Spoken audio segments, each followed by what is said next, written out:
That's pretty dangerous. I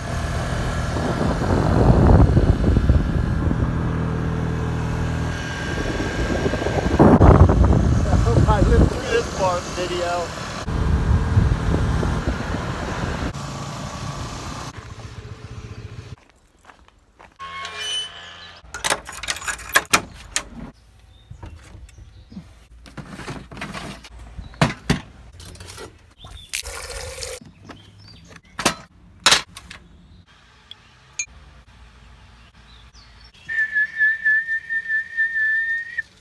That's actually me whistling.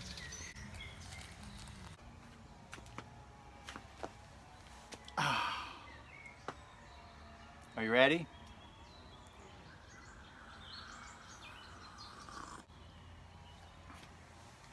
Here we go, Michael. I am so excited to be here right now making this. Now that you have absolved me of my sins, this weight has been lifted off my shoulders. There's no guilt. Thank you. It's time to do the annual Going Off to Sweden garden tour. But there's a catch. This year we're not going off to Sweden, so I'm doing it a little bit earlier. Normally I give you the walkthrough right before I tee it up to go away for 5 weeks. But as of now, we're not going anytime soon. But another reason I'm really excited for this year's edition of the garden tour is that because of the quarantine, we've been spending a lot of time here, and I think it looks the best it's ever looked. So I'm really excited to show it to you. So here we go.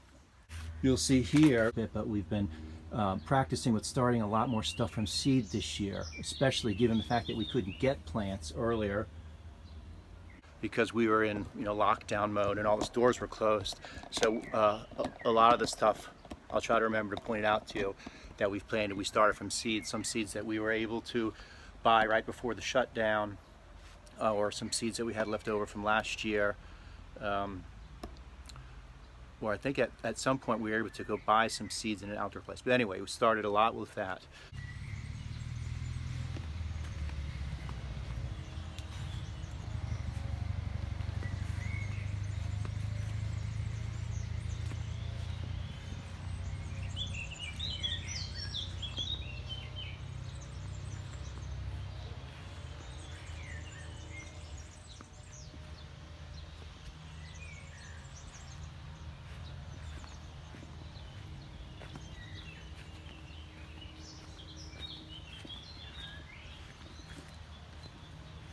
Look at the butterflies on the lavender.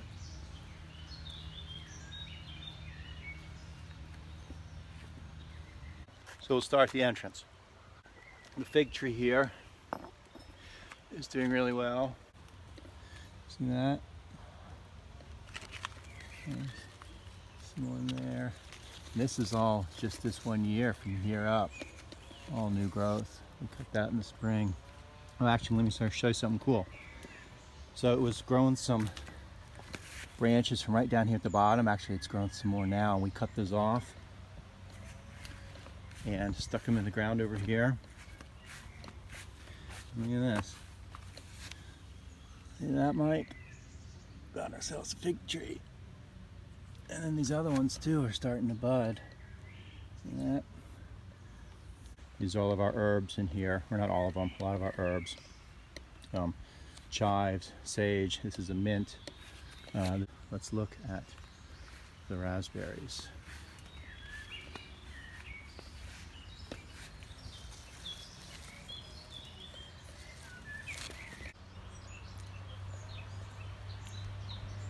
Here's my apple tree. It's funny, it grows apples. Actually, they're staying on. A couple of them are staying on. This is like the second year for this guy. Last year he had apples, but they just fell off. See that? All right, now we get to my pride and joys. Look at these. Black currant, red currant, black currant, red currant, black currant. And I'll tell you, they're bomb pin. Look at this. It is time to harvest these guys. That's one of the reasons that I wanted to shoot this video today. Look at these. Aren't they beautiful? That's got a bug on it. And they're actually ready a little bit earlier this year than they were last year. If you recall, last year I went to Sweden first week of July and these weren't quite ready. I felt bad I had to pick them all. So these are going on everything in our house right now. Ice cream, desserts, gin and tonics. Let me show you the black currants. Actually, these are my favorites. Oh God, I wish you could taste those. So back here in the fire pit this year, we planted butternut squash. So I think this will be a really cool element here. When these guys start to grow, they'll wind down in the stone and come over the top of the stone. There's a nice lavender plant we got from a friend who had a big garden on his roof, but one of the Swiss neighbors ratted him out. So he had to get rid of a lot of his plants, and he gave a lot to us, so I'll point those out. And I really want to point this out, Mike. See, you ain't got shit on me. I'm wide angle now, so that pile looks a lot smaller than it really is. That took me all day. Just kidding. I'm very proud of your woodwork. That was amazing what you did with all that wood. I'm anxious to talk to you about it. These are potatoes, and just planted one variety this year. They should be ready to pick in early July, but we've already started to harvest them. I'm kind of glad we're harvesting these now, because in the past we've tended to wait and harvest them, put them in bags and eat them, and if you don't get them like right now, they tend to get a little mealy, and these are so much better when we pick them early like this. Oh, look what we got down here, a little friend who's about to take a ride. I don't like these guys unless they're full of butter and garlic. Cherry tree, which we got from our friend, had a hard time keeping these away from the birds, but ultimately put a little net on it and got these massive cherries. Only about 6 of them. Allison planted these are all different types of mints.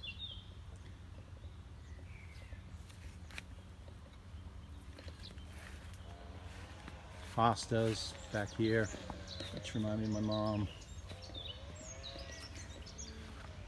This is a new element this year. These are these sugar snap peas, but I just built this double bamboo trellis for them. And most of the bamboo that I use comes from here. I'll thin it out and save the pieces. Nice wisteria. That's a gift from our friend who had to close his roof down. This was supposed to be all basil, but I got a lot of dead spots in there. It's supposed to be one big patch, but I think I've had some slug damage back there. Radishes. This here, you can see a couple of those. That's that black kale, that Nero di Toscana. And what you saw up on the deck, all those seedlings, are Nero, and we will be filling this with Nero. It's delicious. Really dark, heavy green kale. All right, let's start back here on this one. This is a new trellis I built, and this is for little gherkins, little snack cucumbers. That's actually a little too big. This next flower here is cool. So this is lupin, I think it's called. And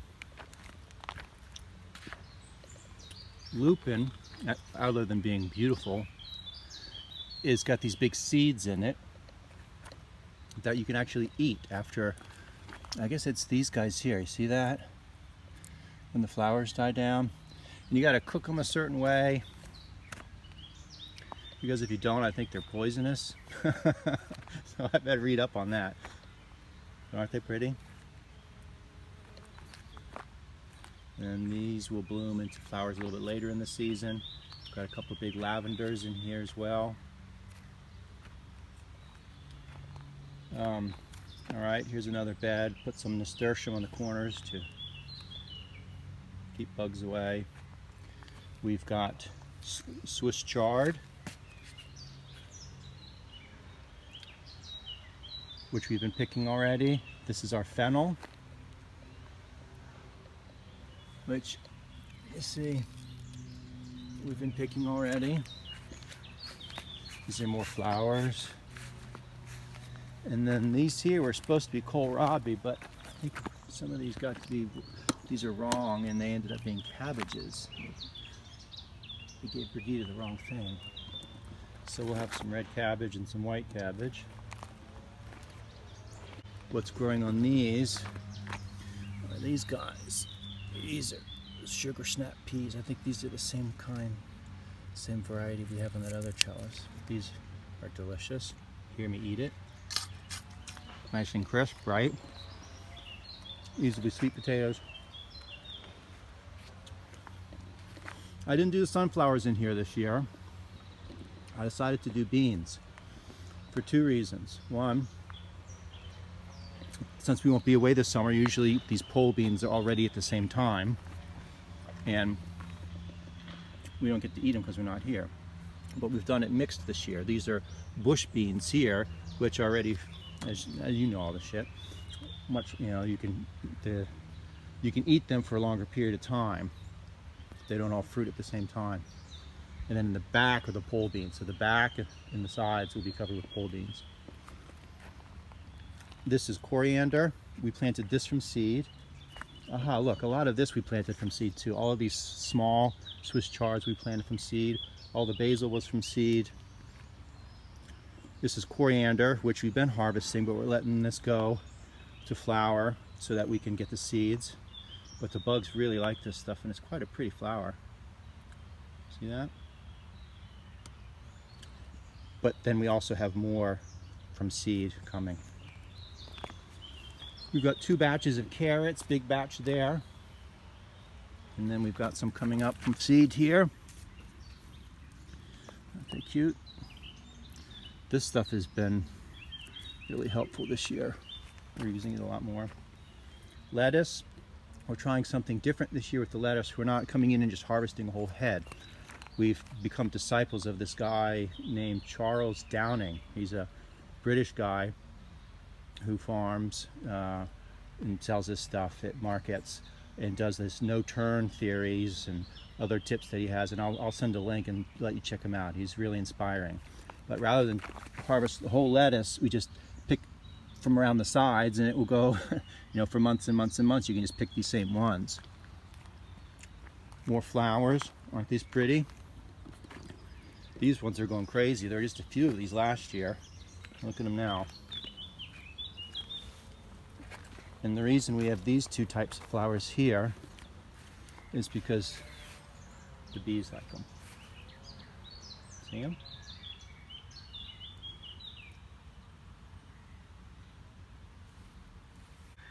I put this wall in here. I didn't want to do a full frame on this, but just makes a nice line for this path. And these are our winter squashes here. A lot of these are from seed. Those are zucchini. These are those small red pumpkin squash. And these are all our yellow zucchini. And I learned an interesting lesson this year. I tried to start my zucchinis and my yellow squash from seeds indoors. And I'd always heard that you're supposed to plant them before they flower. Before they have any flowers, you have to actually get them out and get them in the dirt. But it was still too cold, and I probably started the seeds a little too early. Anyway, they got larger and larger, and then I read somewhere, well, you're not going to have any fruits on those, and because they have to be outside. And let me show you why. All of these are the same species, actually. They're just different varieties. And on the yellow squash plant, you have both male and female flowers. and they have to be pollinated by insects, or else you won't get any fruit on the female flowers. And what happens is the male flower, you can see here, that's going to be a male because there's no bulb here. He'll open up and then the bees will come, and you can see, well, this one is pretty late, but the females will have a little bulb here. And let's see if I can find a young female. Oh, here's a pretty young one. That's a pretty young female. But when they're super young, that bulb is just green. Anyway, so you need bees and other insects to pollinate these guys, or you can do it by hand, but I didn't go that far. So I planted some seeds out here and they've actually taken pretty well. But another thing I learned is these flowers, you know, the males, the flowers will break off and then the females will just turn into bees. But these flowers are edible. You put them on your salads, or actually I think there's a dish where you fry them up. So we're going to go over to the other side now. And I did a lot of work on the tomato house. Plastic got all destroyed in a windstorm, but it was pretty old. It needed to be replaced anyway.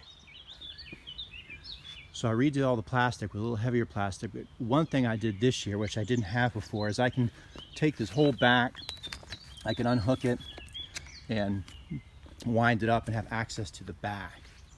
And that was so, that's just been the greatest thing I've done in the garden this year, because I overplant this little house all the time and it's just crazy wild and I can never get to the back. I can't get the suckers out, I can't pick, I can't weed very easily. So now I have full access to the back. So here are the tomatoes.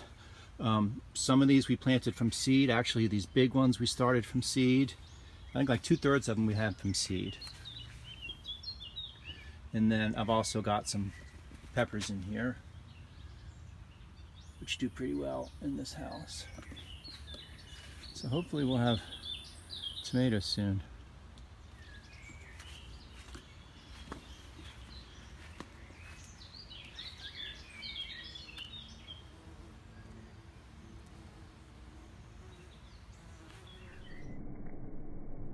Continuing down this side, just some miniature cosmos here. These are taking off as well. Look how pretty these are. Look at that. So this is going to be really pretty. Onions.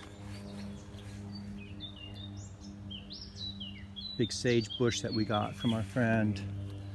Looks like 2 oreganos back there. Gladioli. That's plural of gladiolus, in case you were wondering. These are onions and garlic. These are sweet potatoes. I actually started from a sweet potato at home. Cut it in half, put it in water, and grew these shoots and broke them off and put those in water, and when the roots were a couple inches long, stuck them in the dirt. So we'll see. Hydrangeas, and then there's one in the back next to our little Buddha hosta behind him. Rhubarb, we've been picking a lot of this off and making things with it.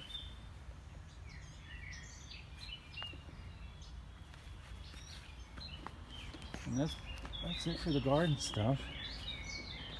What do you think?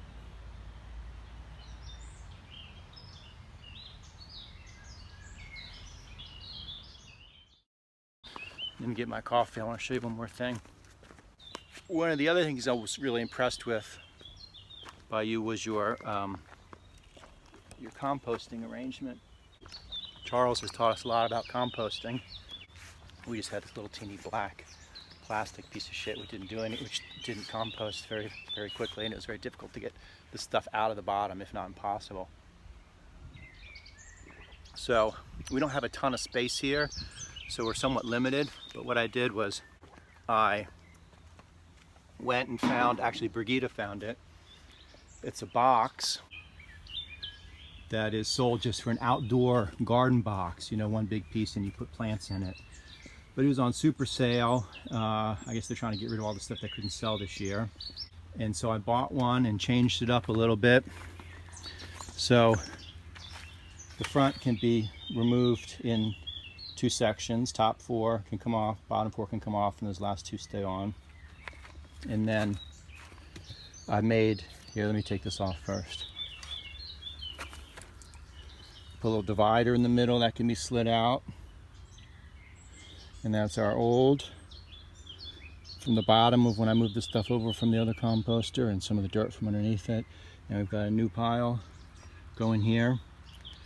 And so I made this top, which makes it a little easier to access. And all those bugs. Just do that. Oh, this is hooked. You can do that if you need to. Or this can just come off one piece. You can open up the whole front if you need it. So that's made life a little easier. And other than that, we've just been spending a ton of time, you know, redoing the paths and a lot of weeding, as you can imagine. But we're really happy with it this year.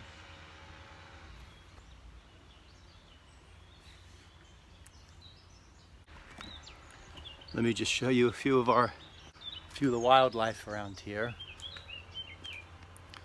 Our neighbors have this pond and they've got these really cute little green frogs in it. You can hear them. Hear that?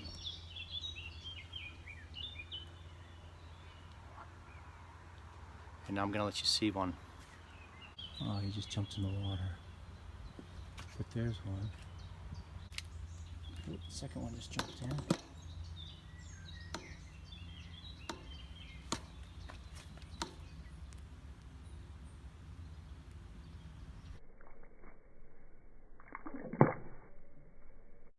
And then I've got 2 more friends over here I want you to meet that live under the lawnmower. If we're lucky, we'll see them. Hold on. All right, let's see if they're here.